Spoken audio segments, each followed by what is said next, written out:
Good morning kasaran. For today's video, mag-update lang po tayo ng ating tindahan mga kasari since dumaan si Sabado at Linggo. So makikita nyo, yung ating mga displays nakakalbo na. Dito sa ating mga displayhan ng ating mga instant coffee, nadya ko talaga yung mga kasari para hindi po tayo magkaroon ng expiration sa ating mga paninda. So yan po yung inuunan natin kuhanin.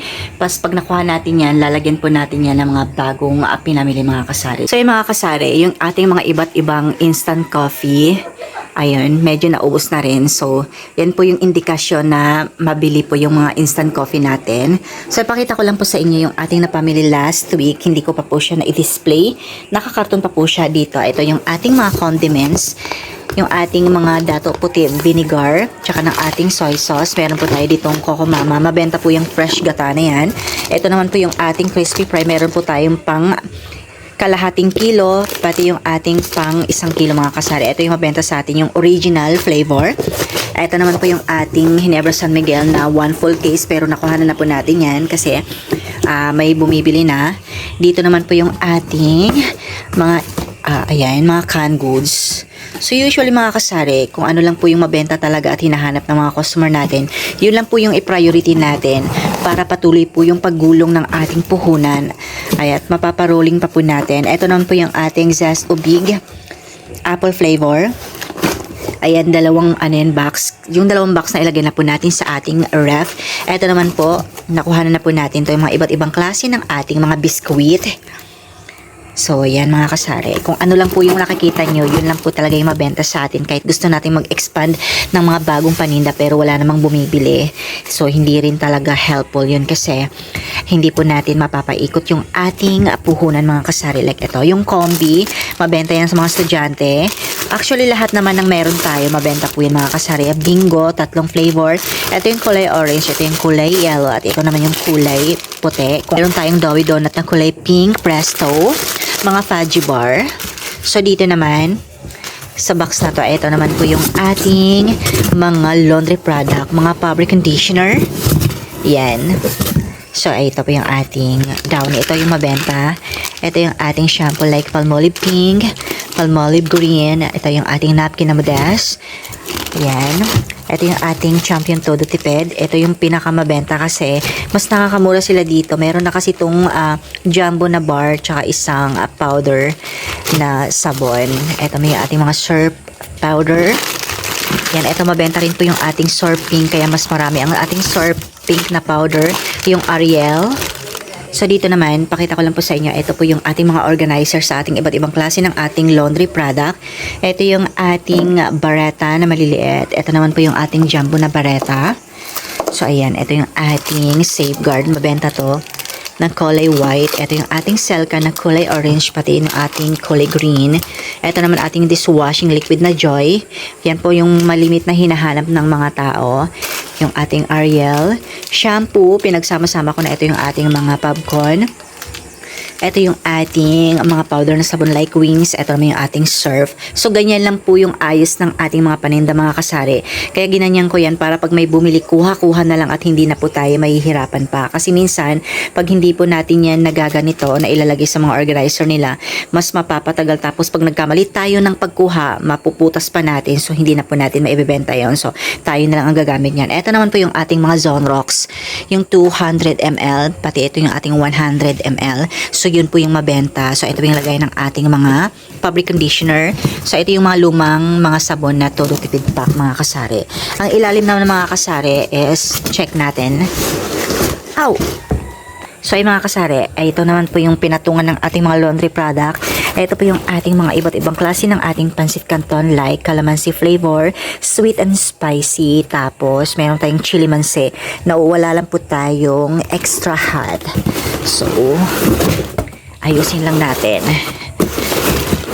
Ilalagay po natin yan. Sinadya ko po yung mga kasari na hindi ko pa po muna ilagay sa kanilang kanya-kanyang lagayan kasi para I'll make sure na maubos po yung mga luma ito. So, paubos na siya. Running out na siya. Pag nag-running out na yan, unti na lang, saka ko lang po ilalagay po yung ating mga bagong pinamili para masigurado lang po natin mga kasari na lahat po ng binibenta natin is hindi pa expired. So, ito naman sa isang karton na to, nakuha na rin po na to natin. So, ito naman po yung ating iba't ibang klase ng ating instant coffee. So, ito, Coffee ko Black na twin pack. Ito naman po yung ating Champion energy drink na twin pack. Coffee ko Brown. Ito naman po yung ating pinaka-best seller, yung ating Coffee ko Blanca. Meron din po tayo ditong Milo. Ito naman po yung ating Bourbon Swak Pack. Ito yung laging hinahanap din. So, kaya marami po tayong pinamimili ng ganyan. Lalo na mga kasari na malayo po talaga dito yung grocery store sa tinitirhan ko. Tapos, mas malaki ang expenses sa pamasahe. Kasi sa tricycle, nagbabayad po tayo ng 200 plus. Depende po yan sa dami ng ating pinamimili. So, ayan. Meron din po tayo ditong Nescafe Creamy White. The rest is Energen na vanilla flavor. So, yan lang po yung mga kape na mabenta sa atin. Pati yung ating premium na stick. Ito, great taste. So, ayan po yung ating ayos ng ating mga panenda. So, okay naman kahit pa paano mga kasari. Kahit maliit lang po yung ating tindahan, malaking tulong po talaga siya mga kasari. Lalo na hindi na po ako nagtatrabaho. This is my bread and butter. Dito po tayo kumukuha ng ating mga pangangailangan everyday. So, malaking tulong po talaga siya mga kasari. Sustain na po talaga ako sa pagtatrabaho. Yung tipong lagi na lang po talagang nagtatrabaho tapos wala po tayong naiipon. Kasi tamang-tama lang po talaga siya pangbayad ng ating mga bills every end of the month. So, ito naman po yung harapan ng aking tindahan. Sinadya ko po na ilagay po yung mga junk foods dyan. Kasi yan po yung mga gusto ng mga batang makita dito sa ating munting sari-sari store. Dito naman po sa ating right side, ito po yung iba't ibang klase ng ating mga candy. So, yan po. Paslagayan po natin ng mga iba't ibang klase ng ating mga biskuit para makita po atin ng mga bata yan. Ito naman po yung ating mga tinapay na buns. Meron tayong maliliit tsaka malalaki. So, ayan, mga biskuit na rin yan mga kasari. So, ito po yung ating mga mamahaling lagayan ng ating mga paninda. Binubukod-bukod ko yan mga kasari para hindi po tayo malito. Ito po yung lagayan natin ng bigas. Ayan. Ito yung lagayan ng load. Ito yung lagayan ng ating Red Horse tsaka ng ating soft drinks. Ito po yung lagayan natin ng ating uling. So, dito naman sa stanto ng mga kasari, ayan, wala na po yan. So, mas okay talaga mga kasari pag naubos na po natin para alam po natin lahat yung ating paninda is bago. So, dito po natin nilalagay yung ating mga patis, Mang Tomas. Dito po natin nilalagay yung ating mga ketchup, pati yung ating Coco Mama. So, display po tayo dyan mamaya mga kasari. So, pinakita ko lang po sa inyo kung ano po ang laman ng aking munting sari-sari store. Ito naman po yung ating mga suka at toyo mga kasari. Ito yung 200 ml na dato puti soy sauce. Ito yung ating 200 ml na dato puti vinegar. So, ito naman po yung ating 60 ml or yung tinatawag na sakto. Ito naman po yung lagayan ng ating mga iba't ibang klase ng ating mga canned goods.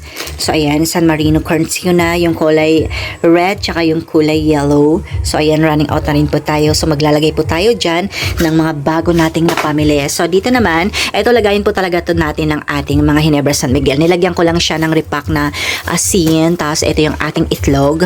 5-3 na itlog mga kasari. Makakamenos po tayo ng 10 pesos pali. Ano, ibibigay nila sa atin ng wholesale. So, tayo na lang yung magre-retail. Ito naman po yung ating Nature Spring Mineral Water. Dito naman po yung lagayan natin ng ating mga crispy fry. So, ito naman po mga kasari. Wala na rin pong laman yung ating dato puti soy sauce and vinegar. Maglalagay din po tayo dyan. So, ayan. Ito naman po yung ating mga laundry product. So, ayan, halos lahat is running out na. So, ganyan lang po yung ayos ng aking tindahan, mga kasari. Ito naman po yung ating pansit canton. At dito naman sa pinakababayan po yung ating Emperador Lights na litro, tsaka yung ating 750 ml or yung tinatawag nilang long neck. So, dito naman, ito po yung ating additional na binibenta. Meron na po tayong bigas. Sa totoo lang mga kasari, wala po talaga akong balak magbenta ng bigas. Kaso nga lang, yung mga customer na rin po talaga magsasuggest. So, kailangan po nating makinig or mag-rely sa mga kailangan ng mga customer. Kasi yun talaga yung pangunahing hinahanap talaga. Naisip ko, nga pala, no, yung bigas pala ang pinaka-importante na kumakain yung mga tao. So, ayan, kaya may bigas na rin po tayo. Ito naman yung ating uling. Ayan, isa din po yan sa hinahanap ng mga tao dito mga kasari, lalong-lalo na yung mga tao na naubusan sila ng gas. So, wala silang pangluto. So, ang alternatibong paraan para magkaroon sila ng panluto is yung ating uling. Isang malaking sako na ganito is 1,000. Tapos, ang pasa sa atin is 5 pesos. Ang benta ko naman dito is 6 pesos. Sa isang balot, meron po tayong piso mga kasari. Not bad na rin yung mga kasari. Kahit pa piso-piso lang yung kita natin, at least meron po tayong kita every day. So, yan na lang po yung ating mga soft drinks. So, ay hindi pa po tayo nakapagpa-deliver. So, siguro, hindi pa natin alam kung kailan tayo magpa-deliver pag may naghahakot na mga kasari. So, yan lang po yung ating mga paninda mga kasari. Pasensya na at gulo-gulo po talaga yung loob ng aking tindahan. So, ganyan lang po yung aking pang-araw-araw na pangkabuhayan dito mga kasari. So, ganyan lang po. Ito naman po yung ating ref. So, dito mga kasari, pakita ko rin po sa inyo, nagbebenta rin po tayo ng frozen food. Ayan, meron po tayo dito mga baloney, hotdog, ayan, mga sisig, mga tosino, salami. So, yan po yung ating mga paninda. Ito naman yung ating yellow. Ito, nagbebenta rin po tayo dito ng jelly juice. Patok po to sa mga bata, lalong-lalo na ngayon na tag-init. So, nauubos po talaga yan.